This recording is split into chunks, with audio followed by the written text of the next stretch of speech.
Info 99. Right, apologies first. Let me give you a brief of what has happened so you have a clear idea. We were supposed to have the return of Mrs. Eke and Tito today with advertising and everything. Then all of a sudden, their friend, their friend's mom, got a COVID scare, and their friend uh, um, had gone to see his mom, and therefore they were afraid that they don't want to make Papa die, so they said that they will abstain and stay away for the period, for the mandatory period for them to isolate. It's just then somewhere along the line, we made some kind of arrangement to see if we could get a YJ, but the communications got crossed, and so I must truly apologize for that. And then I just decided that look, let's roll. Okay, we'll leave Diabumi for today, and maybe just maybe I'm thinking to compensate you. Maybe I should do it on Discourse on Saturday. No, I don't think it'll be right. Yeah, on Saturday or on Friday. I will compensate you. Okay. But I want to look at. I want us to look at this analysis by Peter Obi. Peter Obi is the former governor of Anambra State, and he says that Nigerians don't need more than 150 billion as against the 400 billion budgeted for COVID, and is offered to negotiate the supply. But before we come to that, let's just quickly look at what is on the horizon, which I found interesting this morning that we didn't touch. And it says, why we are inaugurating mega political party next month. So it appears as if we might have a mega political party next month. Next month is March. And then it says the leaders of the National Consultative Front, NCF, a frontline political pressure group, have given a gloomy picture of Nigeria. We all know that. A grim verdict, we all know that. And they say that to all Nigerian citizens of conscience and stakeholders that it has resolved to inaugurate a new mega political party next month to save Nigeria by mobilizing for a new People's Constitution for Nigeria as a basis for sponsoring credible candidates for the 2023 general and presidential elections. Let me read that again. They say resolved to inaugurate a new mega political party next month to save Nigeria, okay, by mobilizing for a new People's Constitution. I think a constitution is something you would tinker with for the rest of your life. Every day, countries tinker with that. And I doubt if the problem that affects the everyday Nigerian is that of the constitution. I think it's just bad governance. Yes, I mean, there's enough criticism of any constitution, let me be honest with you. And it's always tinkered with, be it 200 years old, 300 years old. There's always a need to but the major problem is the lack of good governance and the lack of good resolve on the part of our politicians. So I hope that these gentlemen would take that into cognizance. Now, the statement was signed by my good friend Pat Tommy. It was also signed by the former Speaker House of Reps, Galiuma Naba, the president of the Bar Association. Okay, it was also signed. Galinaba is former president of the Nigerian Bar Association. Yeah, I got that right. Olisa Agbakoba SAN also signed. Hakim Baba Ahmed and Professor Kingsley Mogalu. Others are Obadia Maleifa, Professor Mrs. Remi Shonaya, Comrade Isa Aremo, Professor Chidi Odikalu, Chief Precious Elekima, Architect Ezekiel Nya Etok, and Dr. Tanko Yunusa and Peter Amen. And the group says that since its formation in July 2020, the National Consultative Front, NCF Front, has come to terms with the fact that political power is crucial to the realization of its goals and objectives for a new and prosperous Nigeria. And it says that so the front will not hesitate to seek political power to lead and govern Nigeria as a credible alternative people's movement to the two dominant political parties and their cohorts in Nigeria. Note what they're saying here.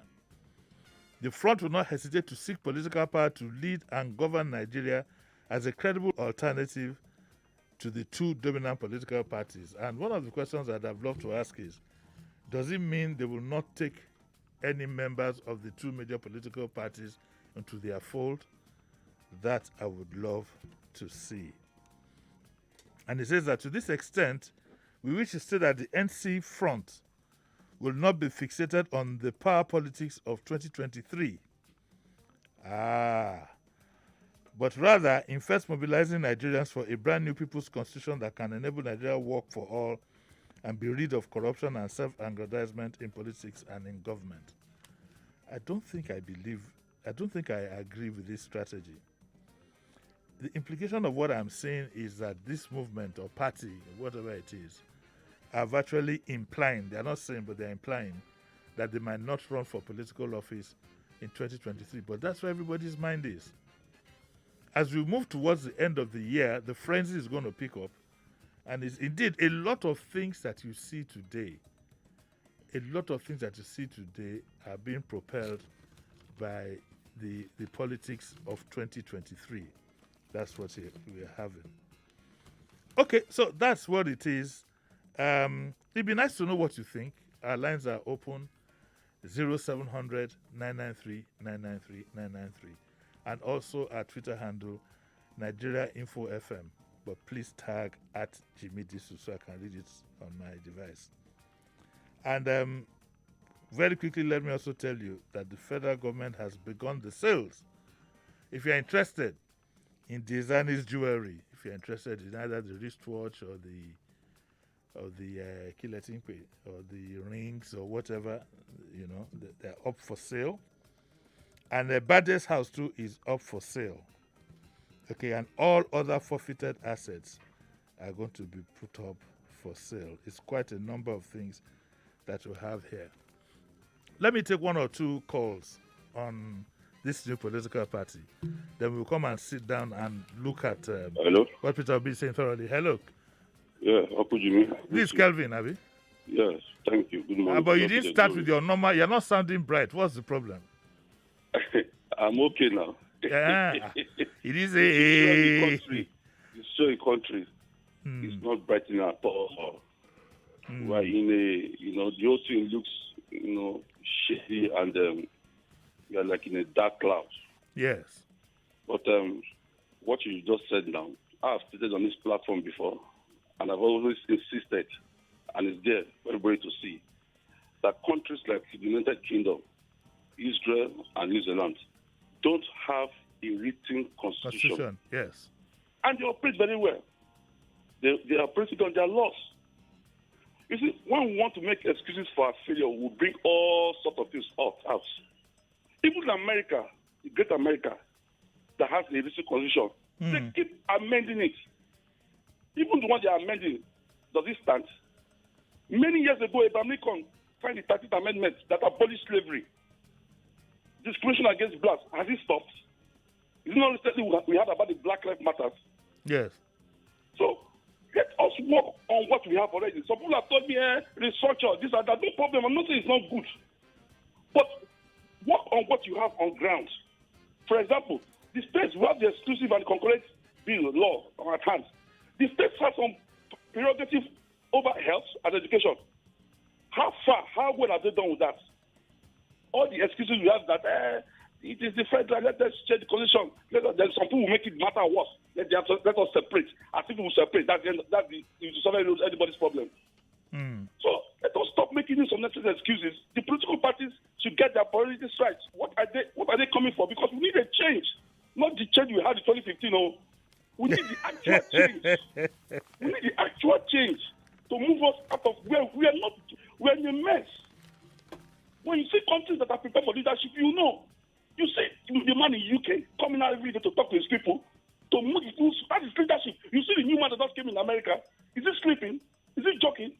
He's moving ahead. And he's 78. Yes. Some people have told me that it's not about age. The man, I have told them that man is 78 years, but the system is operating on. They have a already laid foundation. So if he comes there and sit down there, the decision will work for him. Don't compare yourself with him. We don't have the decision here is dead and buried. So let us work on what we have and leave these issues alone first. I'm not saying we don't need it. Right now, let us address the fundamentals. I forget about the structuring, the constitution, this and that. That is a matter for another day. I agree with you, Jimmy. Okay, I greet you too, Kelvin. Okay, can I take another call? Hello, good morning. This is Pastor Ladipo calling from Orilegom. Morning, Pastor. Once you say your name, we know where you are calling from. Everybody knows your house. If you don't believe me, I will show up on Saturday at 9:30 to come and drink tea in your house. Uncle Jimmy, we don't have water in our area. I will drink the water that you drink, not the water where you drink where they talk now. Which one you take brush your mouth this morning? Uncle Jimmy, I have 1 minute. No, I go sorry for you now. If we go do a joro small for your matter. Okay, sir. Okay, go on. I think my own take in all this is we need individual orientations to change. Mm-hmm. Even when we don't have institutions working, if we have people with conscience who actually believe that they are in any political office to serve the people, they will make decisions to work. Yes. I want to give you a typical example. Do you know that presently now, we celebrate ill-gotten wealth without even knowing how those people made those money? We promote things that give people the reason why they have to go into evil. Now, Uncle Jimmy, sir, I want to tell you something. People work for 30-something years and they queue for pension. What do you think will happen to those who are coming behind, who are still working? So some of these things, it's not even about the institution. It is individuals that have to change. So until we begin to have, like we say, max up, do it. Even if the government is not doing it, they don't need to even bring law for you to do Okay, all right. Thank you, sir. Thank you very much. Yeah. Thank you. Okay, there's a story here now. We spoke about Igboho in the morning, and this story skipped my attention. And it says that even the Abia government has accused the herders of brazen kidnapping and destruction of farmlands. Sheriff, this thing is spreading, and it's frightening. IPOB wants herdsmen to obey Southeast Governor's order or relocate elsewhere. Well, that I'm glad that has been put in that manner, that they just didn't give them an exit. What they have said is that obey the Southeast Governor's order or relocate elsewhere, and vows enforcement of order by ESN. That's what we were talking about, Sheriff, 2 days ago. Now, the IPOB say that they've taken it upon themselves to enforce the order. And this is not going anywhere good at all. It's not going anywhere good at all, you know. And it says here that IPOB also lauded the courage of the governors for heeding the call of the people to ban open grazing.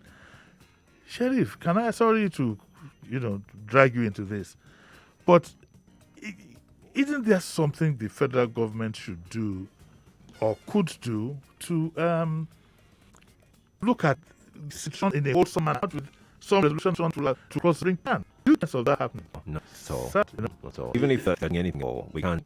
You don't know. We don't know anything. So, no, we don't know anything now.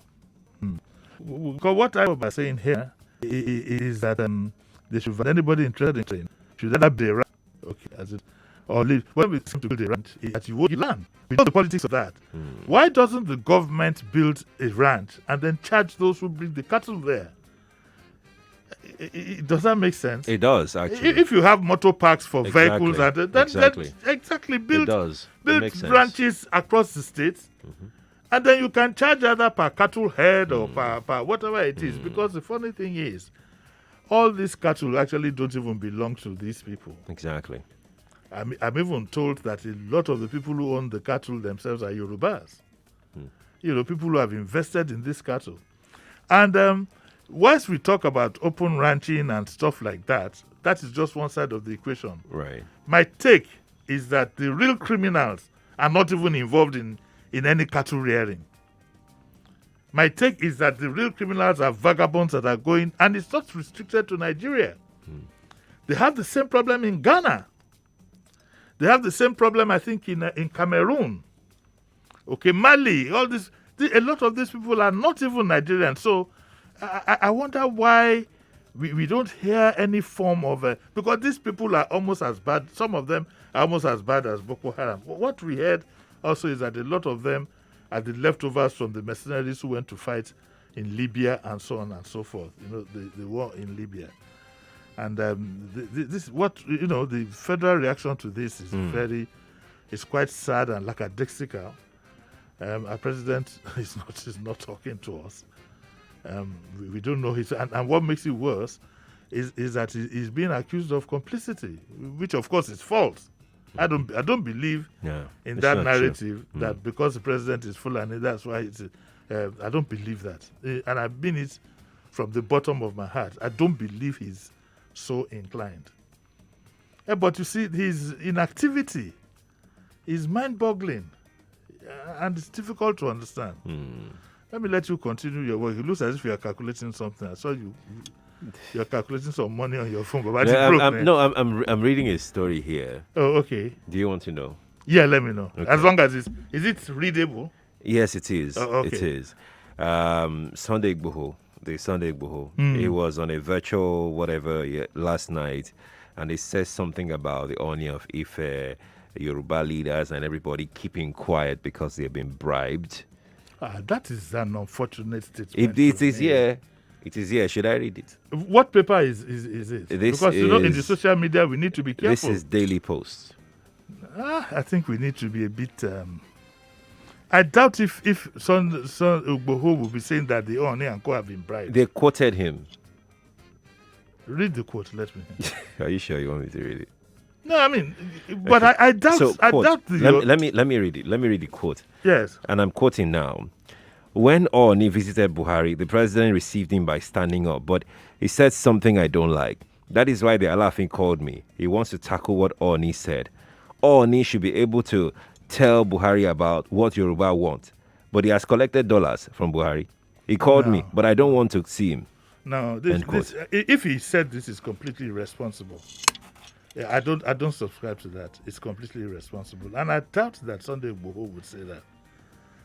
He's a full-grown adult. He knows the implication of what he's saying. Especially to Oni. Especially to Oni. The Oni is not just like you and I or him. Yeah. He represents a larger whatever than even he does. And, and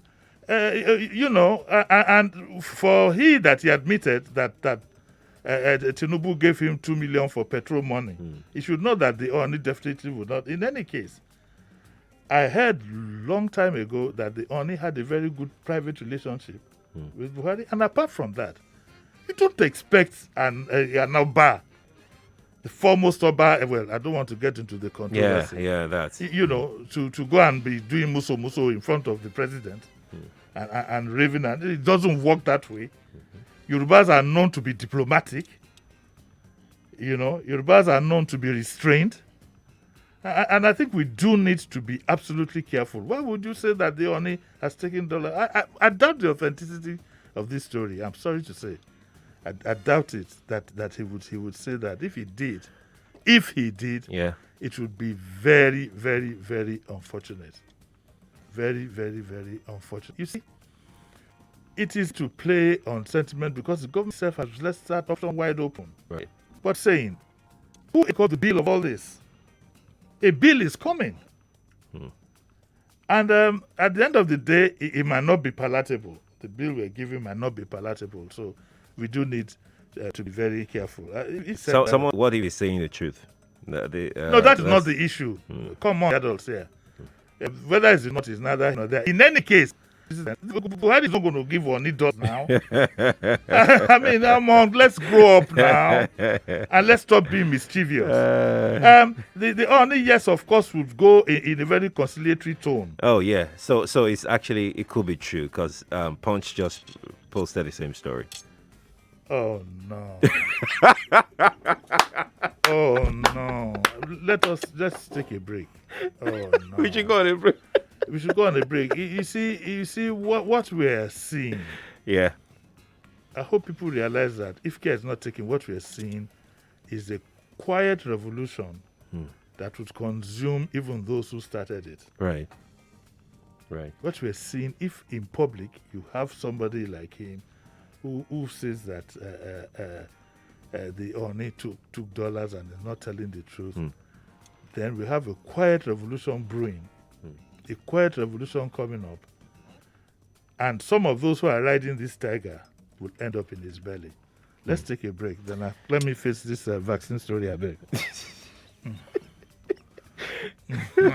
You want to face vaccine story? I don't face the vaccine story. Okay. Let's take a break. Let's go to break.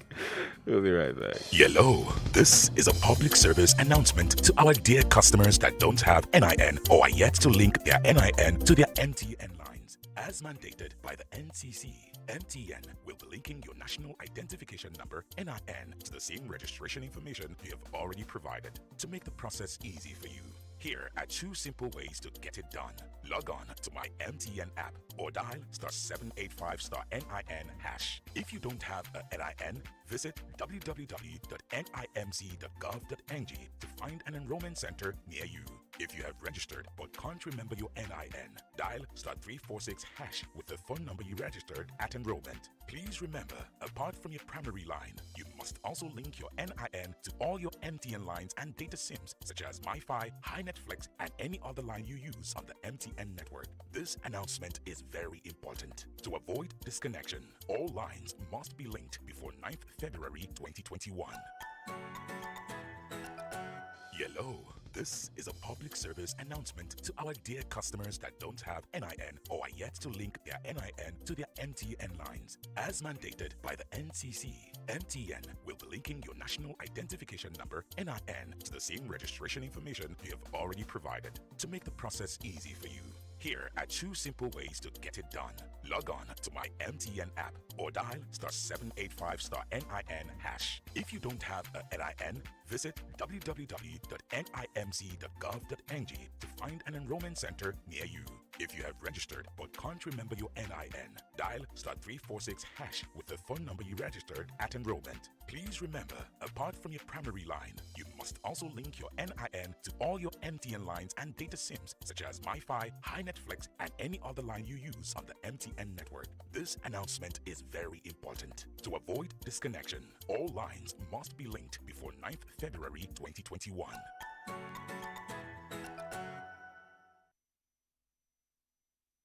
Welcome back. This is Daily Digest with Jimi Disu.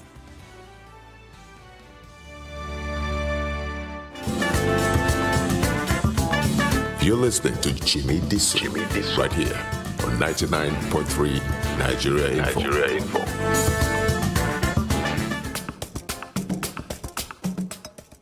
Yeah, you're welcome back to Daily Digest. And I'll leave that issue of whatever the gentleman's name is.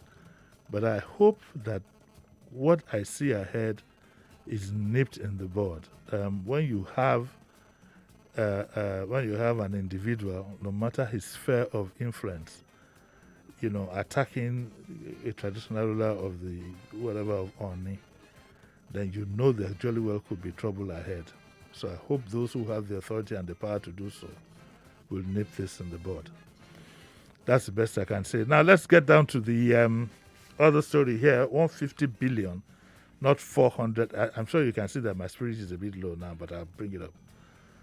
It's not a good development, I must say. It's not a good development. It's frightening. 150 billion, not 400 billion needed for COVID-19 vaccines, Peter Obi, and he offers to help negotiate supply. What does Peter Obi say? Peter Obi said yesterday that Nigeria doesn't need more than 150 to procure COVID-19 vaccines. The Minister of Health had said Nigeria needs about 400 billion. We don't know where he got his own figures from. And according to a high 400 billion would be required to vaccinate 70% of Nigeria's over 200 population at $8 per person. Now the question is, did he say the 400 billion was to buy vaccines or would be required to vaccinate 70%? Because after you've bought the vaccine, there's the issue of storage and personnel and so on and so forth. Whether that would make up for the 250 billion difference, I don't know. But Obi said yesterday that there are issues of transparency regarding the procurement of vaccines. Governor Obi said Nigeria would not have needed to spend so much in procuring vaccines if its national vaccine production facility was operational. Apparently, we have a national vaccine production facility. It is not operational, according to Obi. Then I quote him, "The issue of vaccine is one that I feel a sense of pain. Nigeria as a country in 1940, established what we called National Vaccine Production Facility, domiciled in Yaba. And that facility was able to produce virtually all the vaccines we used in the days of smallpox, yellow fever, and that facility was shut down in 1991 to be refurbished and upgraded. There was nothing wrong with it. Until today, that has been the case deliberately so that people can import vaccines and sell to the government. My God. Now I hear that we are looking for 400 billion. Well, I am at a loss. Our budget this year for health is 547 billion. I don't know if they are going to take this vaccine procurement from it, because if they do, then we are left with 147 billion. For the vaccine procurement also, we need to have transparency in the procurement. Then he explains, today, vaccine in India costs between $2.25 dollars, $2.25 to $3. So let us even take it at 3. That is an average of 2.75. And if you say you are going to use 400 billion, that is about 1 billion. If you are going to use 400 billion naira, that is about $1 billion. If you divide $1 billion by 2.75 cents each, that is about 350 million doses, which is far in excess of what we need. His argument is that the 400 billion would buy 350 million doses, and that is far in excess of what we need. And he says that WHO says that if you can inject 70% of your population, that's it. 70% of Nigeria is about 140 million. So we are actually looking for 140 million doses. Considering that some other people are going to give us some free, we actually don't need more than 120 million.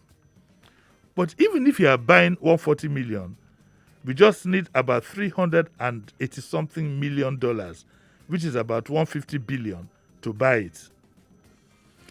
If they have a 400 billion budget to buy the vaccine, my suggestion is that they don't need to award contracts in this vaccine. Let them just call Serum Institute in India and plead with them. I am sure they will even give us a discount. If they want, I can go for the negotiation. It won't cost more than $2 each. I think they should just take Obi up on his offer. I don't know how much commission will come to him then, but that's a joke. And then he says that on Monday, the Ehinare said the federal government is expecting 15 million doses of COVID-19 vaccine in February. Oh, this cropped up on me. It says on Monday, that was yesterday, Monday, 2 days ago, I was off work. And it says the government is expecting 115 million. Is that right, Sheriff? 150 million, yeah. And it says the vice president candidate of the OKOB explained why the cash transfer strategies employed by the government to lift people out of poverty. That's another story. That's a different story entirely. Okay, now. So what do you think? I think that could Obi have taken a just simplistic look at this issue and not taken into consideration the other things that will make up the 400 billion? I'd like you to answer that question. For once, let's even give all of you a chance, to contribute to this issue. Okay, let's hear your voice. I think I have a call now. Morning. Morning. Hello, good morning, sir. Morning. Yes, sir. Good morning, sir. Yes, go on. See, as far as I'm concerned, Nigerian government are not ready to vaccinate Nigerians. Okay. They have been giving the promises and promises. Even the promise that early January it will be done. This, at long run, they give another time, which is end of January. So, as far as I'm concerned, something good should be done. Thank you. Good morning, sir. Okay. Well, that gentleman believes that Nigeria is not ready to vaccinate. I think maybe they just don't know how to go about it, or the money doesn't exist. It must be one of the two, or both.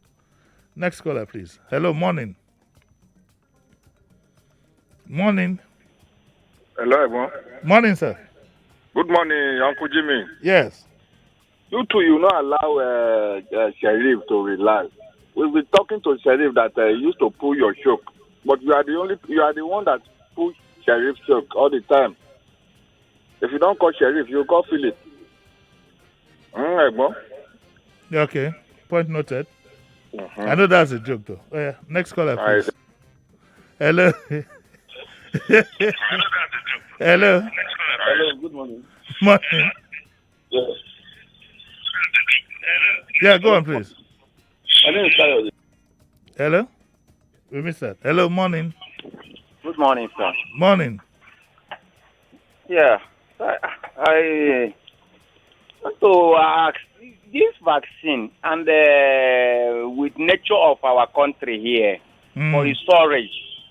Are you sure we are going to get a good vaccine for a good where to store those medicines when finally being brought to Nigeria here? Yeah, another thing that people are afraid of.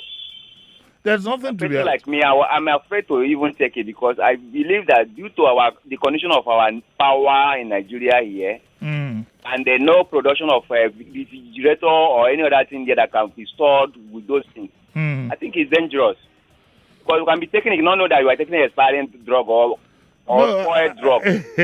I don't think it is that bad. To be honest with you, I think that if we do, in any case, most of the suppliers of this vaccine will ensure that you have the facilities, to keep them in proper whatever, because they don't want it to backfire. Don't forget, if anything goes wrong, you're likely to point fingers at the manufacturer, okay? And therefore, I don't think you should have any I've taken vaccines all my life. I took smallpox. I took measles. Was I old enough to take polio? And I was young enough. No, I can't remember if I took polio. But all the kids we had from the 80s or whatever, they keep going for vaccines every day. They take about 6 or 7. Sorry? Yeah, even dogs take vaccines. You take vaccine against Dibolugi. If you have a dog and you're looking after the dog, so vaccines have been with us and will continue to be with us. And let me bust your bubble a little bit. What we are told is that if care is not taken, this will look like child's play to the next set of vaccines, the next set of whatever that might come. So I don't think you should have any fears. I'd rather die of the vaccine than die of COVID. Let me be honest with you, because it's just next door here. I told you, 13 people so far close to me this year. 13. So far. Just me, one individual. So it's frightening. As soon as those vaccines are available, I'd advise that you take them. Okay, let me take one more call, and then I'd like to read some news that I have for you here. Hello, morning. Hello, good morning, sir. Morning. Who's calling? Yes, sir. I would prefer to remain anonymous, sir. Why do you always want to? What's the big deal about saying who you are? Sir, the reason is because I am. You're afraid to talk. Concerning the topic, it's not what I want to discuss with you, sir. I've been trying to reach your number. It's not what? I can't hear you very well. Sir, I said I've been trying to reach you, sir. What for? A very long time. What for? To create ideas as to how to create ideas. Make your ideas public. We must all learn to contribute to public discourse and own up to it. That is the only thing that will save this country. I'm sorry, I don't have much respect for people who tell me you want to contribute, but you want to remain anonymous. For how long are we going to do this in this country? My name is James, sir. I know your name, I'm not even James. But let's go ahead. Okay, very quickly, you have 1 minute. Yes, sir. Sir, I am talking about the rate concerning what Peter Obi has said. I will key into it. I think it's a very good idea, and it's good that he came to the public to speak it out. And I hope that the government takes his advice. Because, okay, thank you. Our government is. Thank you very much. Your minute is up. Thank you. So that's what you wanted to say, and you wanted to remain anonymous, Sheriff.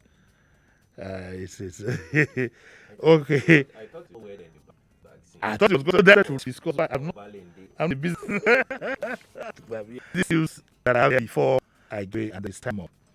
I'm reading the Daily Mail. And if you have access to Daily Mail, you can go to my blog.com. It's put there. I hope you find time my blog, disu.com. It has all my past programs and things there. It's what we highlight the subjects on. It's one of those no, we take issues and then contribute lies, and that's what it is. Now, I got this from the Daily Mail, and it says that experimental cancer pill derived from a poisonous plant could stop COVID in its tracks, says scientists. Now, what I'm seeing is that vaccines might not even be necessary at some point, the rate at which we're going. There's one drug making the rounds that doctors, even UK doctors, recommend that can help in, at the very least, waving off coronavirus. I don't know if it cures. I don't know about that, but it helps. But this story says that, and the writers to the story are that Thapsiragin is effective against coronavirus, the common cold, and influenza A. And University of Nottingham scientists found the drug is an effective antiviral, and the drug has previously been used in trials for glioblastoma and aggressive cancer. The story reads thus: an experimental cancer drug derived from a poisonous plant could stop COVID-19 in its tracks, researchers believe. Nottingham University academics claim Thapsiragin could be effective against the coronavirus behind the pandemic and others that cause common cold. The drug, derived from the deadly carrot Thapsia plant, which is deadly to cattle and sheep and found in the Western Mediterranean, is being trialed against prostate cancer. Now that is, prostate cancer is a great man killer. It's a great man killer. And and so it says about researchers testing the treatment on animals has found it may be able to stop infection with the SARS-CoV-2 coronavirus, which causes COVID. Okay, and says trials also found the drug, which humans will be able to take as a pill, if proven to work, to be effective against the coronavirus that causes the common cold, as well as respiratory syncytial virus, that is the RSV, and influenza. Researchers believe the drug's effectiveness against a range of respiratory viruses could make it particularly useful in the coronavirus pandemic. Rather than targeting coronavirus specifically, the antiviral could be used to inhibit the development of a range of viruses that trigger similar symptoms. And they say that Thapsia garganica is a flowering plant found in the Western Mediterranean coast. This photograph of what I'm seeing, this one looks. No, Professor could be Jorugwe. You know what Jorugwe is? No. You don't. Afani, but they say that the plant. Don't let me spoil you. They say that the plant has long been used in traditional medicine, including as a pain reliever. Believe it, in where? Algeria. But it gained its common name, the deadly carrot, from its toxicity to sheep and cattle in ancient Greece. So some of the solutions to these things, they're just around us. I just thought to bring this, if you want to read the story, there's a full analysis of it. You can go to the Daily Mail, or you probably go to my blog, jimidisu.com, and it is there. So what it appears is, I'm thinking that at some point, or I'm hoping that you'll be able to pop a pill, to either prevent or to cure COVID. And it looks like it will happen earlier than probably the medical world itself would have anticipated. It's the Daily Digest with Jimi Disu, brought to you by MTN. We have just about 10 minutes more, so I'll take another call. Hello, morning. Hello, morning. Morning, yes. Uncle Jide, good morning. Morning, sir. Please go on. Okay. Yeah, I think this vaccine of 18, I don't know how they can quickly bring it to Nigeria. And all this analysis you just read now, does it mean that we cannot have pharmaceutical company that can take these ingredients and form our own vaccine, or what? I don't understand. It not be allowed. This is what I do know, that we haven't funded research so well in this country. We've been playing games with the issue of research. And that's because we're importing everything, and guess what, including truth. That's why we are always caught-footed. I believe if you look at the compo together, pineapple with these are recommended by doctors now. Pineapple with lemongrass and this lemon and this and that and this, put that supposedly to ward off COVID. I believe further research can produce a Nigerian solution to this, whatever. But we haven't placed a premium on it. Our educational system is bad, so our politicians have we've so developed to the point that we don't have a dime known, so nobody wants to go into any form of academic work. Everybody is busy chasing money. Our universities have been down for only God knows how long. ASU have been on strike. So how can we develop? How can we get to that point where we will be independent? We'll be able to say, okay, I mean, look at the Chinese. They have acupuncture. They have their own whatever. And I can assure you, very soon they will come out. They will have produced some, might not even be a vaccine that would take care of this dreaded monster. And I think it's something we have to do very quickly because, like I read somewhere now, they say one virus is coming up now. They just labeled it X. It is being watched. I think this issue of viruses might be with us for a very, very long time. Today it is COVID. You don't know what it will be tomorrow. So we need to gear ourselves up. You heard what Peter Obi said. He said we had the facility in Yaba. They were going to renovate and so on and so forth, and then only God knows what has gone. Every year I'm sure they'll be budgeting for the renovation. And it will be whacked.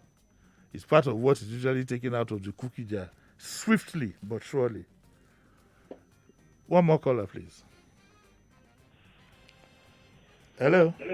Hello, Yes, sir. Good morning, sir. Morning. Mr. New Promotion. Yes, sir. I so much love your way of coming to the station and wanting to imitate and enlighten people as regards to the health, economy, security, whatsoever. But the problem is, are we ready to change in this country? Every time the young man there, they brought somebody in this morning, and that man was talking about leadership. And he's talking about what we have now is the product of what we are facing in the country. And my question is that how do we start? The so-called PC, when they were coming in, they are bringing change. Now, what we are having now, is it the change that Nigeria is expecting? The issue of COVID and medicine, I don't know. I don't even know much to say. But the people on top, that is why people don't believe them. They always want to make money out of the common man. God bless you, sir. Thank you. There's this reaction from a good friend, and she says that she believes that Peter Obi was just being simplistic. And she says that there are various vaccines and the prices vary. Same thing with the efficacy. Okay? That the various vaccines, not just one or two types, but they vary and it comes at different prices and the efficacy levels are different. The question she now asks is, has Nigeria decided which of the vaccines it wants to buy? Okay, have Nigerians decided, for example, have they decided they want to buy the Indian variant? And so she now says that what has Obi decided on the Indian one? What is the efficacy? Now that is a very, very difficult subject to go into about efficacy and which is the best drug. All kinds of things will come to play there, marketing, name it. So it is a subject that one would rather avoid. But I think that generally any vaccine that goes through the World Health Organization standards should jolly well do the job. I think so. Even in our everyday lives, we don't necessarily take the best medicines. Like I try to avoid taking medicines that are put together here, not because I'm not patriotic, but because that we've had evidence that some pharmaceutical companies, not all, in Nigeria, it's not that the drugs are fake, but they don't reach the active ingredient level because a tablet is formed of so many things. And then the active ingredient must be a percentage of the whole. So if, for example, you have a tablet for headaches, and by convention it says the active ingredient should be 60% of the whole tablet, the powder, the water, the this and that. It has been shown that some Nigerian companies draw back. Instead of putting 60%, they could put 40, 35, because they don't want to increase the price of the drug. And that's where these are the things that poverty breeds. A lot of manufacturers are finding way to keep their prices down so that they don't discourage, and in doing so, they cut standards. Some of the soft drinks factory, they bring down the active ingredient and hike up the sugar level. So when you're drinking it, you're licking your lips. Okay? You're licking your lips and feeling good. But you don't know that, let's say, for example, an orange juice. They put sugar is cheaper, put more sugar and reduce the orange concentrate. By the time you put ice in it and everything, oh my God. If you're a sugar buff like me, you'll be licking your lips and saying that's the best that ever was. Try to take any drink or any edible product. Take the variant that is served here and take the same thing in another country. It's completely different. Completely. First of all, try with any of the famous drinks that you know. The famous soft drinks. So that is it. But it will still work anyway. Like back to the subjects that Fifi brought up. So I think that to answer Fifi, he must have based his own on the Indian variant. Right, I got to go. I'd like to condole the Ejechi family. We lost Toju Ejechi. Toju Ejechi was the MD of Premier Music, and it's sad to see him go. He's one of the various people to the Agoro family too. They lost Alaja Agoro. She was buried yesterday. And meanwhile, if I can't be running the program and listing the people who have died that I'd like to condole with, it would frighten everybody. But please be careful, okay? Put on your mask, keep your hands clean, and everything. We'll be back tomorrow. Tomorrow we are going to talk to Segun Agbede, my very, very good friend, very good Aburo, who, what he said, I'm going to become a warrior for Christ for what I saw in the many days he stayed at the isolation center. So we are going to hear his story tomorrow. If you are somebody who gets frightened easily, I'd advise that at that time you can take a stroll. Don't go and listen to any other radio station, no. Just take a walk. But it's a frightening story that he has to tell. If after listening to Segun Agbede tomorrow, you still come to say that you don't believe COVID is real, then like my good friend Kelvin would say, like Anekulapo would say, that Kelvin I always used to say, I'm sorry we can't help you. I'll see you tomorrow at 9. Thank you very much, Sheriff, and thank you, Philip.